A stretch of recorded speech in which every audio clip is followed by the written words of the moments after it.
আমি চেষ্টা করছি এখন পর্যন্ত ৫ ওয়াক্ত নামাজ পড়তে। আমার নামাজ পড়ার ইচ্ছে ছিল, মাঝে মাঝে ১ ওয়াক্ত পড়তাম, ২ ওয়াক্ত পড়তাম। জীবন খুবই ক্ষণস্থায়ী, যে কোনো সময় যে কোনো মুহূর্তে আমরা যে কোনো ভাবে চলে যেতে পারি। তো আমার কাছে মনে হচ্ছিল যে না, আমি আরো আগে শুরু করা উচিত।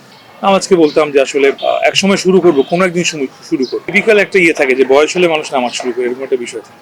খ্বাবনামা করার পর থেকে আসলে আমি চেষ্টা করছি এখন পর্যন্ত ৫ ওয়াক্ত নামাজ পড়তে। তার আগে কিন্তু আমার নামাজ পড়ার ইচ্ছে ছিল, মাঝে মাঝে ১ ওয়াক্ত পড়তাম, ২ ওয়াক্ত পড়তাম। নামাজকে বলতাম যে আসলে এক সময় শুরু করবো, কোনো একদিন শুরু করবো। তো একটা দেখবেন টিপিক্যাল একটা ইয়ে থাকে যে বয়স হলে মানুষ নামাজ শুরু করে, এরকম একটা বিষয় থাকে। তো আমার কাছে মনে হচ্ছিল যে না, আমি আরো আগে শুরু করা উচিত। তো খ্বাবনামা হেল্প মি লট।